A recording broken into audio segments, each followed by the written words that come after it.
Please welcome this year's recipient of the Price Thea Award, recognizing a lifetime of distinguished achievements, presented to Mark Woodbury, Vice Chairman, Universal Parks and Resorts, and President, Universal Creative.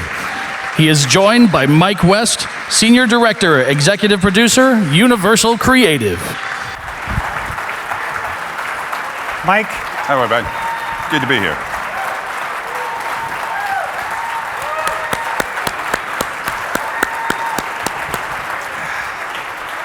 Keep it up, then I won't have to do this. So a lot of people heard when I was going to be interviewing Mark, they said, aren't you nervous about all this? And I said, look, we're in front of video cameras being recorded, in front of hundreds of people. I'm interviewing my boss. What could possibly go wrong? Thus, the well-prepared, bullet-by-bullet questions written out carefully. And then I thought, what the heck? Attaboy. Let's wing it. Nicely done. Yeah, but then I thought about it again. Baby. Come on, Mike. All right. So, we're going to talk a little bit about Universal because that's what this man's career has been about and created, but there's a lot of things about him that you don't know that hopefully you'll find out a few more things about Mark the man that those of us who work with him are very privileged to know about. Maybe not everything we know. Let's talk a little about growing up. 3 brothers, 2 sisters, 2 brothers, 3 sisters. See, I started out right away. What were the family vacations like for the Woodburys? Oh, that's a funny question. You should ask that, because it is a very big irony in my family that I should wind up in this position, because I was born in Queens, New York, and we grew up on central Long Island with 6 kids in the family. My father was an engineer, and my mother was a homemaker. And vacations really weren't a part of our life, period. Jones Beach, for those of you who know Long Island, is about 10, 15 miles away, and that usually meant loading up 6 kids in a station wagon and driving the 10 miles to the beach, during which time my mother would typically get lost. And so that was kind of an adventure in itself.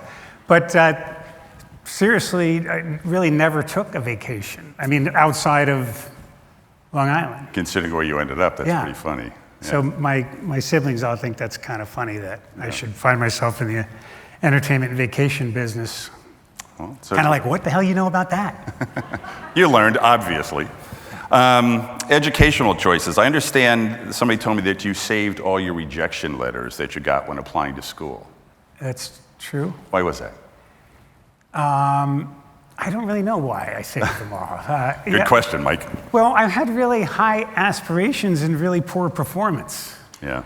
So I was really a pretty terrible student in my early years.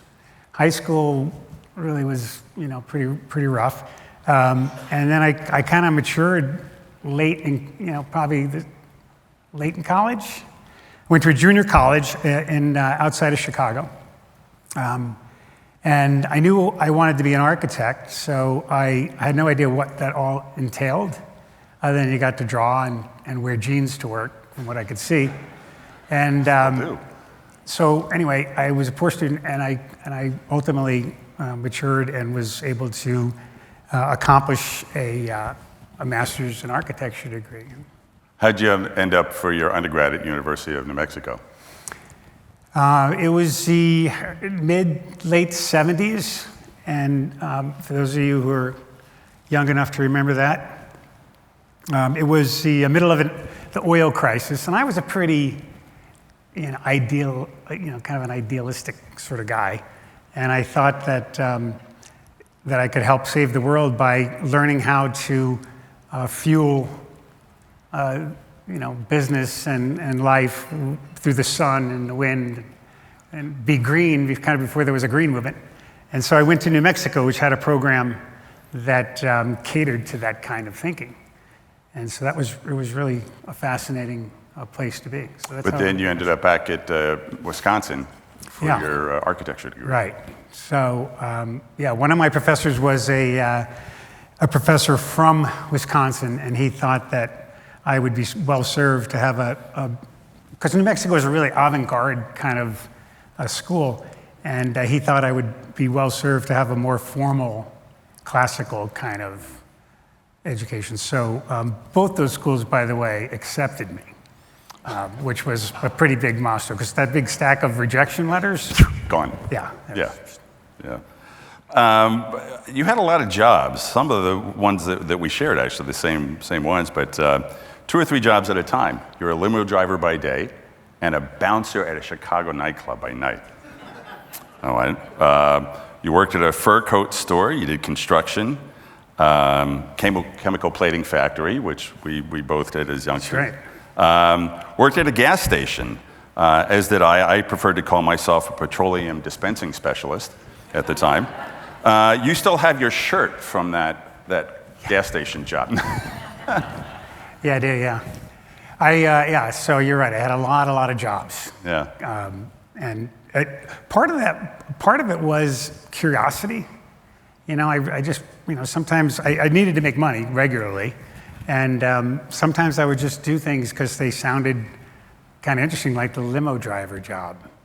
I was like between school, I think I had graduated undergraduate school, and I was going to get my graduate degree. And I picked up the newspaper and I saw this ad for a limousine driver in Chicago, and the guy's name was Joe Dombrowski, and he was an attorney in Chicago. He's a really young guy, and he had this big giant limousine and his great house and stuff. And so I thought, that sounds kind of fun. So I drove Joe around for a while, and I played like I was his bodyguard and stuff. The car had tinted windows, and I would pull in the south side of Chicago, and I'd like crack the window down, and if anybody came near the car, I'd be like, get away from the car. And that obviously helped you build up muscles to bust up concrete. Led right into the bouncer thing. Yeah. And it worked out. You seem to know a little about a lot of things and a lot about the important things, from what I can tell so far. Hopefully. That's a gracious compliment. Thank you. It's called job security, folks.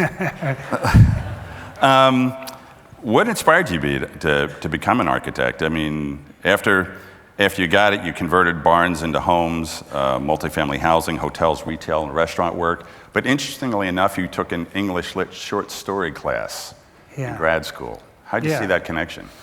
Well, the architecture part, I'm not exactly sure, but I knew really young that was a path that I wanted to go down, because I don't know, I guess I was just fascinated with building things, and I was really fortunate to be in a middle school and a high school, both of which had drawing and architecture programs. Kind of unusual that a high school would have an architecture program, but they did. And so that really helped. And then being in Chicago really helped, because you're surrounded by really beautiful architecture in the city and part of the suburbs, Frank Lloyd Wright and all that stuff. So it just kind of fueled that ambition, and that's what I did. How'd that experience as an architect lead you to the career in theme parks, though? Well, I don't know. That's a whole different story. That's what we're jumping to. But to your question on the story part, because I think that was probably more influential about getting into the theme park business, or the interest in the theme park business, was that in graduate school, during I guess maybe my second year of graduate school, I was just looking at classes, and I saw this American short story class. And I was really kind of fascinated by advertising and how you could put together in 30 seconds a quick and impactful message and story and all that kind of stuff. So I decided to take this course in the American short story. And I was the only architect in the class, and the professor thought that was kind of interesting. So we were able to form a nice bond about that, because he was curious as to why would an architect want to tell stories? And I said, well, that's kind of what we do. We just try to do it spatially and environmentally and through form and material and everything else. But that sequence of space and how you would construct a story was there are a lot of parallels to literature, and particularly to our business, particularly to the short form. So it played right into getting into that line of work. So in 1988, you get started at Universal with a 1-year contract. Right. How did that turn out? No, how did that here. come about? How'd you get into it? I recognized the laugh of a lady in the front row. It was her doing. That's my wife. Thanks, Jennifer. She, I was practicing architecture and in real estate development, and a friend of mine went to work for Universal, and she called after she had left the development company.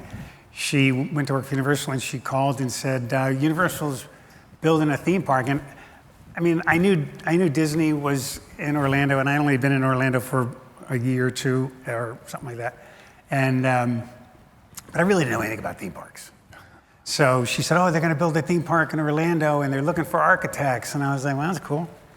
And then some guy calls me, and John DeFlumery, who looks just like Clint Eastwood.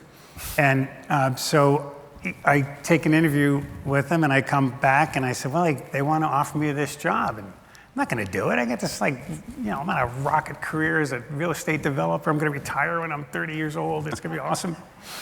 And my wife was expecting our first daughter, and she said, "Are you kidding me? This is like a once-in-a-lifetime opportunity." And she was right. That's it. Thank She always is. So you get some influence from two well-known guys, Barry Upson and Bob Ward, and you start doing the master planning for Universal Studios Florida, right? It started out in 1990 that opened, and you talk about working out the bugs sometimes about that. What did you have to do when all that came about? Well, I think when we were, I think Bob and others that remember those days, when I joined, I honestly didn't know anything. They must have been super desperate to hire me. But, and so, we were like pioneering, we were building these fantastic prototypical attractions in this movie studio environment, and it was just fascinating. And they assigned me to be the manager of area development. So it was pretty much everything between the buildings and the rides. And it was fascinating because I liked landscape architecture.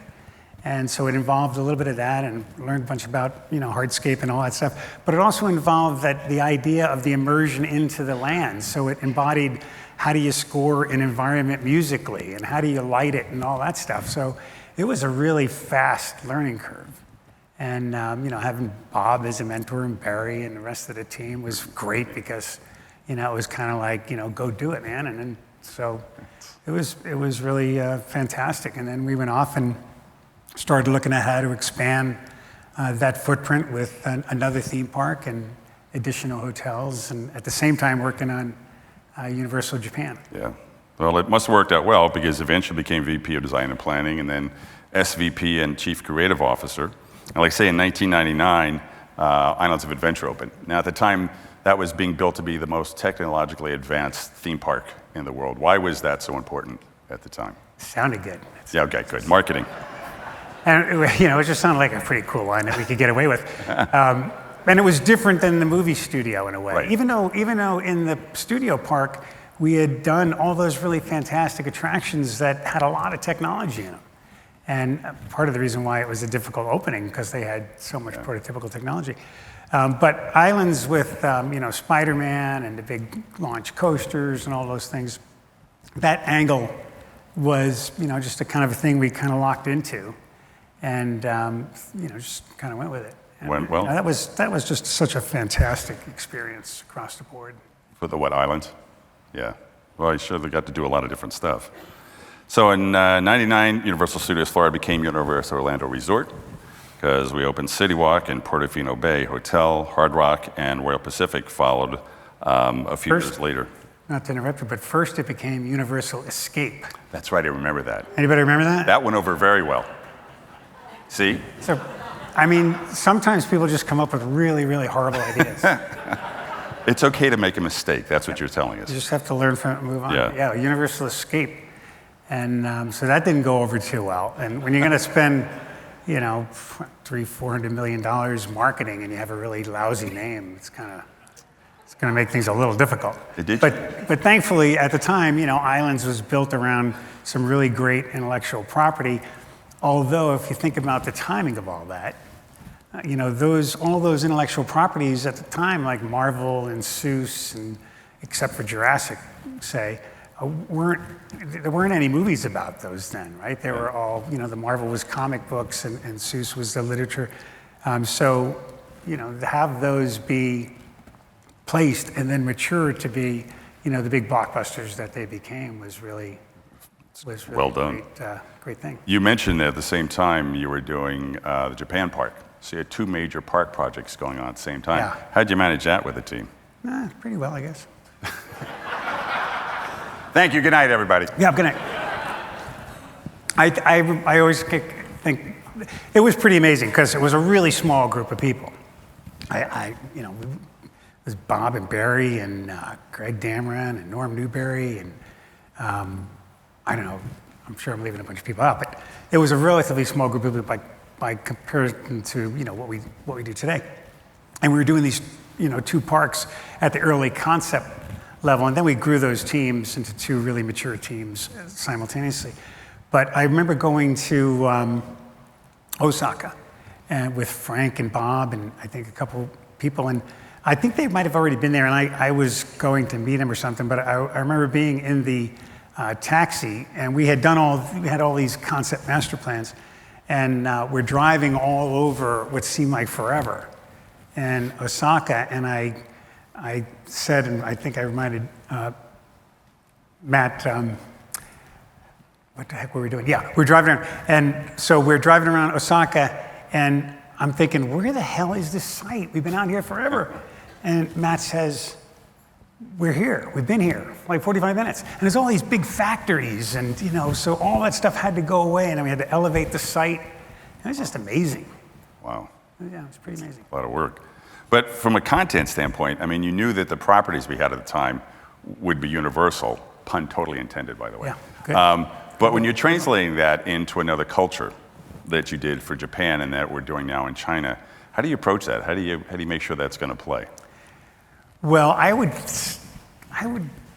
think it's pretty safe to say that we were maybe not as sophisticated about that then as we are now in terms of the cultural adaptation. So, we were flaming on with the power of Hollywood. It was going to be, we're going to bring these great attractions. We knew everybody loved them because they are kind of universal.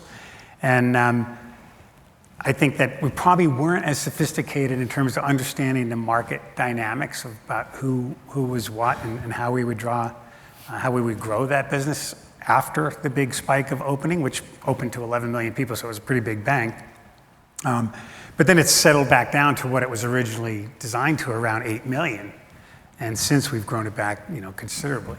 So we probably didn't understand the nuance of that, but I think the nuance really found itself in kind of I think probably comedy is probably one of the tougher things to adjust. And how you expect the audience to react. It's certainly different in Japan than it is in Singapore, than it probably is and will be in China. The best example, I think, was a really great attraction that we had done right at the entrance of the park that was hosted by Steven Spielberg. And it was movie magic kind of thing. And you would be in the audience, and Steven came on and talked about this whole, the whole magic of movie making and all that kind of stuff. And then all these great clips unfolded, and then the screen opened up in the center, like as if the screen would open up. An audience was supposed to leave right through the middle of the screen, and Steven in Japanese said, come with me, and he would walk from the screen as if he was walking back there, and everybody would just sat there. Everybody just sat there and like, where did Steven Spielberg go? And so then you would be like, hey, everybody, get up, and so that didn't work out too well. But you learned. But we fixed it afterward. Yeah. Well, it worked out well because a few years later you took the lead at Universal Creative, and in 2006 became president of Universal Creative, which, by the way, was the same year I started with the company. Coincidence? I think not. You started to think about a relationship with Harry Potter all the way back in 2002, so that started very early. I understand that you and Phil Hedema had some fun with the original pitch for that. Well, I think Phil had more fun than I did. Where's Phil? He's out here. He's hiding now. He's hiding somewhere. So I think it was fairly common knowledge that this was going to be a big franchise, and we were really excited about it. And we had been bugging Warner Brothers for a while that we thought we would be the right choice for them in terms of a partner to bring that to life. So Phil came up with a way to pitch that, and we did it in a soundstage right on the Universal lot. And we had all the Warner Brothers executives all came, and they were all lined up in a chair. And Phil came out and did this fantastic story read. But I think that so he opens up this big book, and there was an owl, and the owl was supposed to fly. I'm not really sure it did. And then for some reason, we ate sushi, and they all said, well, thank you very much, but not today. And that was like 2002. Yeah.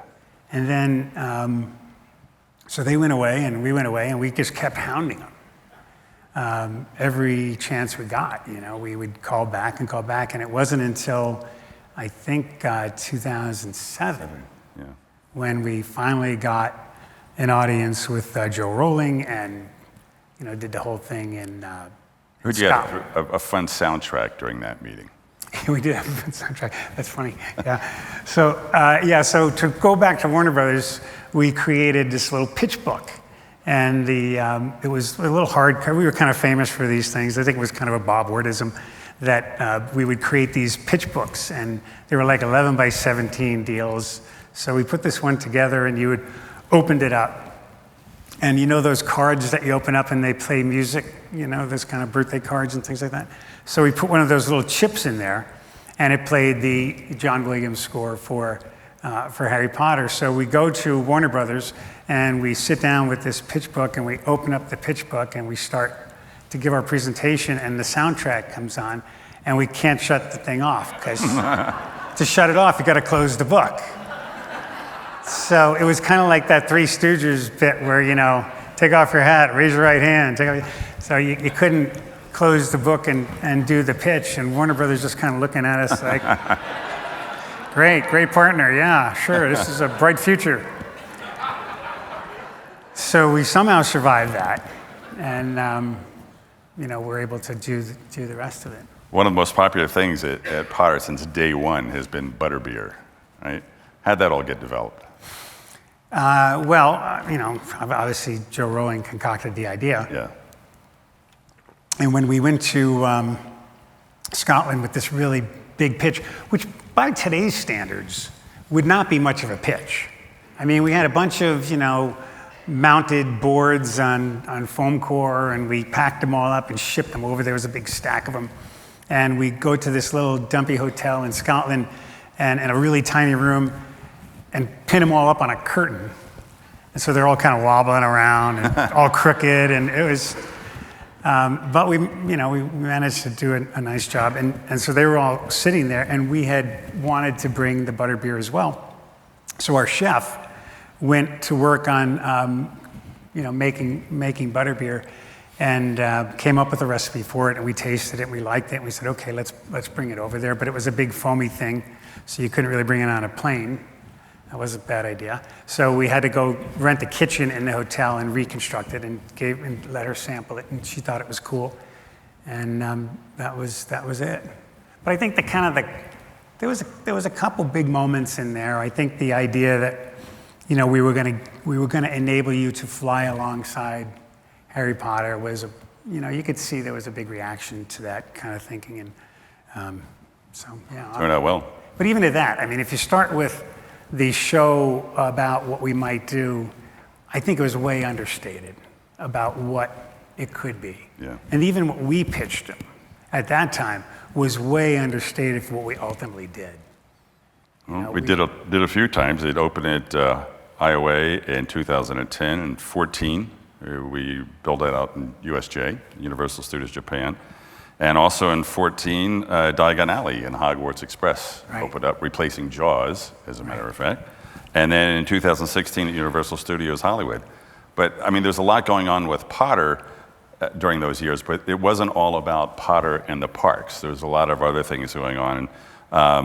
In 2014, we also started adding more hotel rooms to the resort.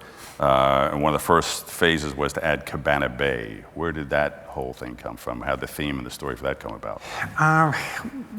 So when you start these things and you're just brainstorming, where else can we take people? Because we had, the Portofino and the Hard Rock, and they each had, really good stories to them. And so the thinking was, where can we take people on a new kind of adventure?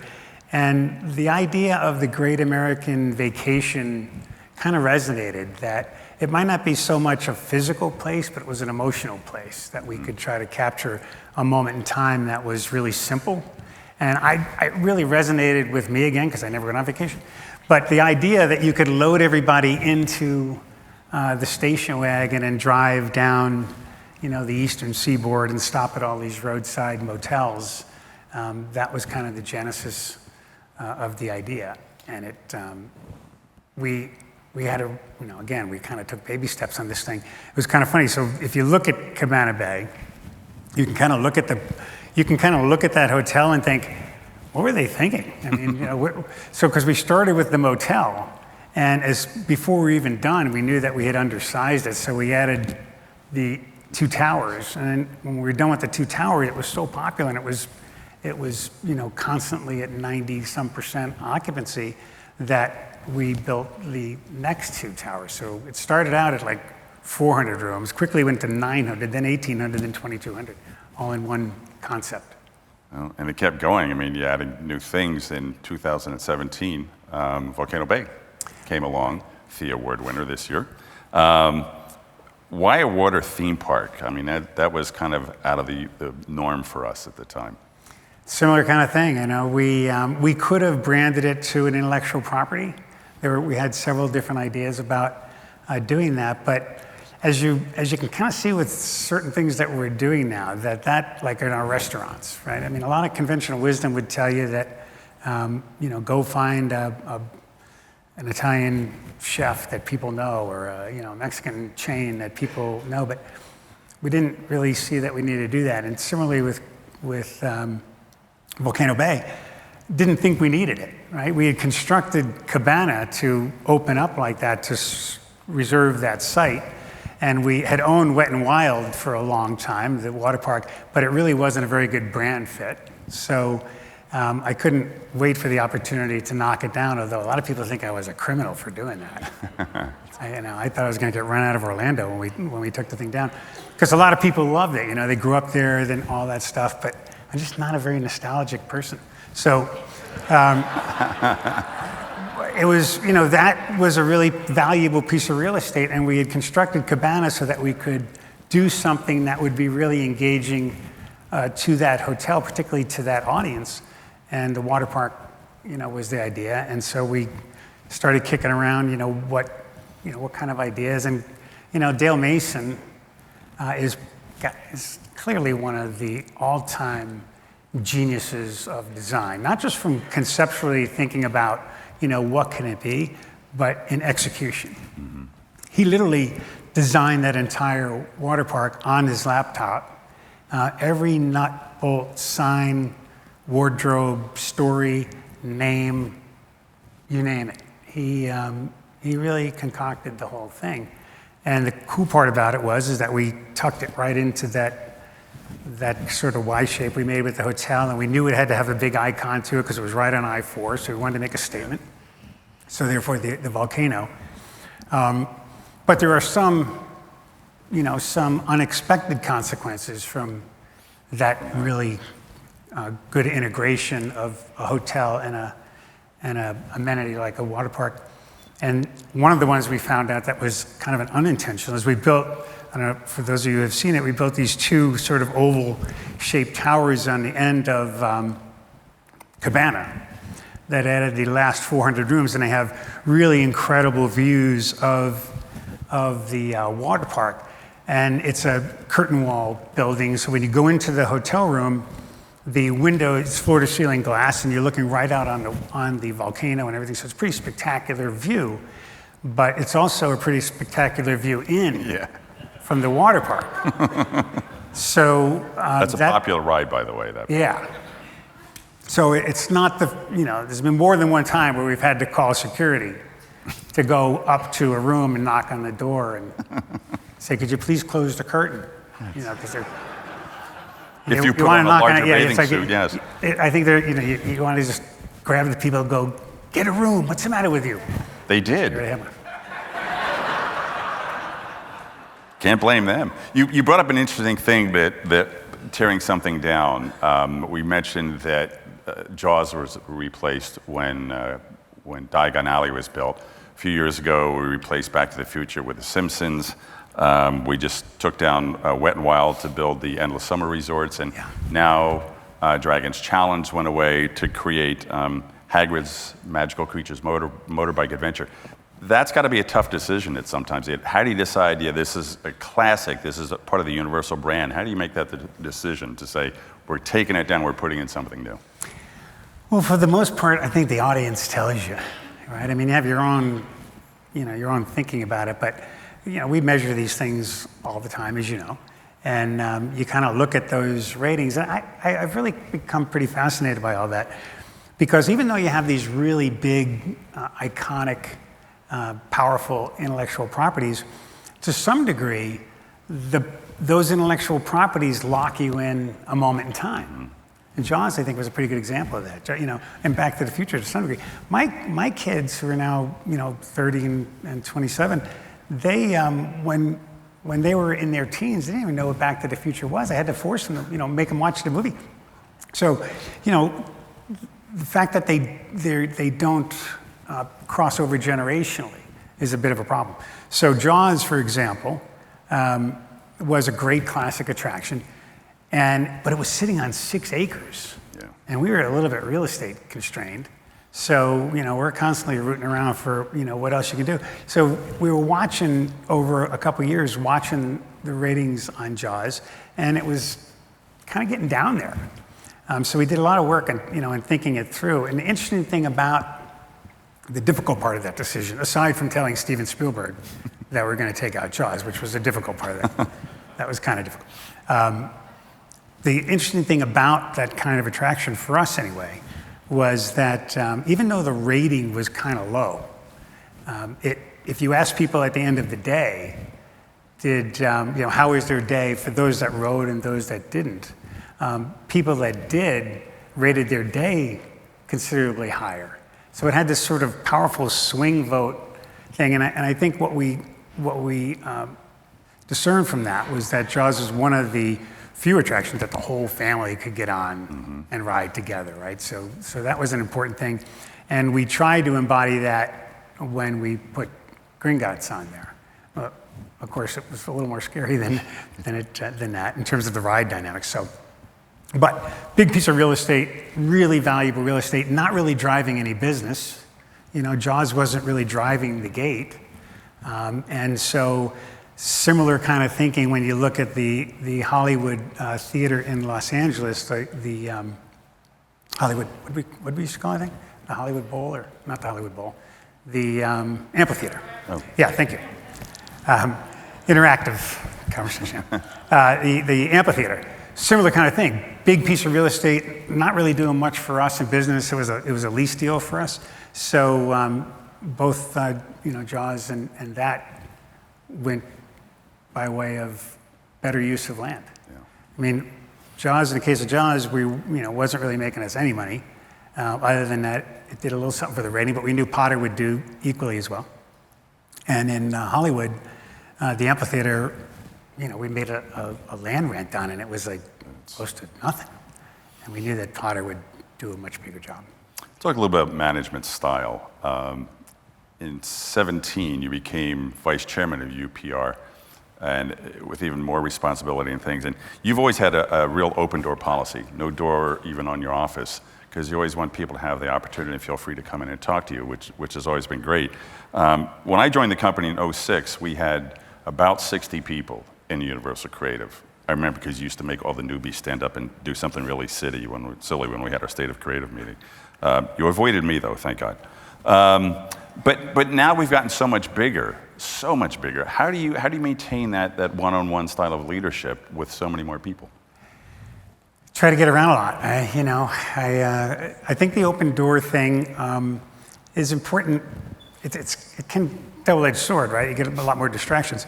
But it's just an important message. I mean, you want people to be accessible. You want your teams to communicate. You want everybody to be comfortable coming and going, right? And that includes in and out of my office, which happens pretty regularly. So I just feel that that's an important part of management and leadership, is to be accessible and to let people know that you care about what they're doing and you're available to answer their questions or give them whatever help they need, regardless of where you are in the organization. So it's kind of a strategy. It's tough to ramp up that quick. Yes. And maintain your culture and grow your culture and all that. But it feels pretty good. I think we're. I mean, you stuck around. Maybe not after tonight. I don't know. It's the next thing I want to cover, because IP is a really big issue for everybody, and I want to kind of touch on to P or not to IP. The biggest challenge with intellectual properties, I found that we've worked on some like Dr. Seuss and The Simpsons, Harry Potter. When you work with the IP holder about, and they're pretty much at this point, their audience has been dealt with on a two-dimensional basis, right, on film or television or whatever. How do you get it across to them how we have to turn that experience into a three-dimensional park experience? Well, fortunately, I think a lot of the people that we've been fortunate to work with like the idea of trying to work in that medium. So you take certain filmmakers, and I think it's been true about most of the filmmakers that we've worked with. They really enjoy seeing how they can bring the properties to life in that physical, three-dimensional world. I mean, I think Peter Jackson was a good example of that. I mean, he was just super stoked about bringing Kong to life, right? I mean, I think a lot of them just see it as that, and it makes it a little bit easier to do it. And I always find that collaboration does nothing but elevate the end result. Absolutely. And even though a lot of people think it's painful and arduous, and sometimes it is, but because sometimes they don't get, sometimes the things that we're wrestling with. But at the end of the day, having that authenticity of authorship, I think, is really valuable. And even though it's a little more painful sometimes, that the end result is an elevated product because you had the authentic genius behind it. So when you have those situations, I mean, you've worked with some of the biggest names in the industry, Steven Spielberg, Joe Rowling, as you mentioned, Peter Jackson, Chris Meledandri, James Cameron, Shigeru Miyamoto, and Michael Bay. It's great when we're all kumbaya and we're moving in the same direction. What happens when a fairly significant figure like that comes into the room and we don't agree on things? How do you pull around that? Because there can be pretty strong personalities involved. Well, I'm happy to say that I don't think we've really had that big conflict. There have been some tough times, and normally it's around budget or something that you can't go there or whatever. But we haven't really had that sort of face-off, and I think that really is probably by virtue of trying to create a culture of collaboration where we're in the same game, we're in the same business together. Let's figure out the right answer. So that typically works. Hopefully. A good friend of mine, Bob Allen, once said to me that if show business wasn't a business, it would be called show. And you've been responsible over your career. Yeah, I can take that 20 down from me. And you've done dozens and dozens, scores of projects. And the blue sky development phase is always really fun. And people are saying it could be this, it could be that. Anything is possible.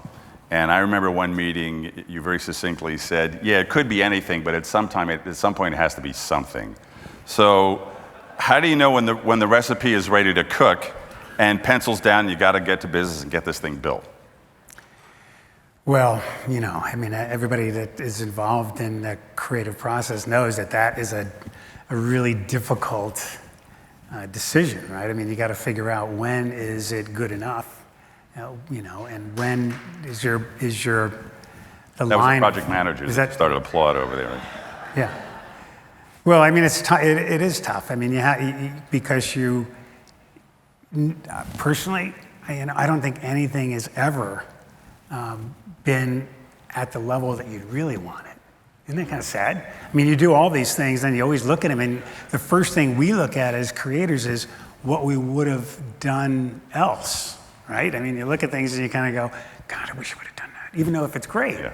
So difficult jumping off point when you have to make the decision that, okay, we got to lock it and go and do it. So you just try to find that spot. I think I do believe that it's always, you try to empower people to make, those decisions, and the idea that, there's a time when you're exploring and it could be anything, and then you get a little bit more refined and you start realizing, well, it could be anything, but it should be something. And then the next thing is, what will it be? And so you have to kind of go through that three-step process. So when you're talking to someone at Universal Creative about the career and you say, what do you eventually want to do? And they said, I want your job. It happens regularly. And what do you say to them? He did it like last week. He came. What do you say to them other than you can have it? Well, I kind of do say you can have it. There's probably a road you have to go to do it. It actually happens fairly, I wouldn't say regularly, but it happens kind of often that, somebody will come in and you'll be, because you got this crazy open door policy. People can just walk in any time and tell you they want your job. So, you say, well, it depends on where they are in their career arc, and do they have to be steered a different direction or what? I was just really fortunate to be surrounded by great people, have great mentors, have the benefit of really great experience, and passionate about what we're doing. So I think if you are passionate about it and you work really hard, you can do anything you put your mind to. I want to touch on a few outside of work things real quick because we're getting running out of time. To say you're an avid cyclist would be like calling me a partial Philadelphia sports fan. I mean, that's what you do. And I just want to know that here's some of the routes that Mark and Steve Blum and some of the guys have ridden on. The Tour de Cure, Six Gap, Horse Farm 100, MS 150. Those all sound sort of normal. These are the scary ones. The Horrible 100, Blood, Sweat, and Gears, Triple Bypass, and my favorite, the California Death Ride. Yeah. Which is the best one? Well, best is a tough one. There are ones that you'd never want to do again. Yeah. I think the Death Ride of California. You just never want to do that again. Ask Steve Blum, he's out there someplace. Yeah, Steve made it through. Yeah. Family-wise, I talked to Jennifer a little bit, and you have a great reputation at home as being just a great dad and a great husband and a best friend. So in case you didn't know that. You made Halloween costumes for the girls, built dog houses, had wheelbarrow races. You even made the outside of the house into a castle one time for one of the girls' birthdays. Jennifer calls you the Red-Eye King because you always took a red-eye back to get home for every important event in the family. You'd be home for dinner and help out with homework, and then you'd be back at the site for the wee hours. As your career has grown and you've taken on more responsibility and taken a bigger leadership role in the company, how do you balance that? Because I'm sure a lot of people here deal with that same thing. How have you balanced that family life with a career? Well, you marry off your kids. You what? Your kids go off, that kind of helps, right? Kids grow up and they get their own life, so they don't require you to be at the soccer field at 7 o'clock on a Saturday morning. So that kind of helps. But you just try to strike the balance, right? I mean, and you have to have a great support system. You have to have somebody that gets it. I'm fortunate to have that. And, so it's not easy, right? Everybody takes their work home, and I don't know. I don't know whoever thought that the electronic advancements and cell phones and all that were going to make our life easier. It just made you work more. I mean, there was a time where everybody thought that was going to be, it was going to save us all this time and everything else, but really it just gave you more time to work. So, anyway, you find a balance. Everybody has to strike their own. I'll remember the next time we get a call over the weekend. One of your mantras at work and for all of us has always been that the next thing you do always has to be better than what you just did. So now you've received a Lifetime Achievement Award. What's next for Mark Woodbury? Well, I don't know. I don't really look at awards as, I mean, I think it's a fantastic thing, but it isn't something that, you know, you strive for to get. It's just something that comes. I think the mantra of continuing to try to do the next thing better than the last thing we did is something that I continue to want to explore. And it becomes more and more difficult, right? I mean, the higher you raise that bar, it gets tougher to jump.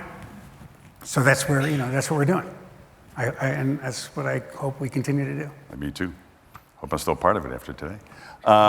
We have time for a few questions. A couple of questions. It's hard to see out here. We have one back here, Greg.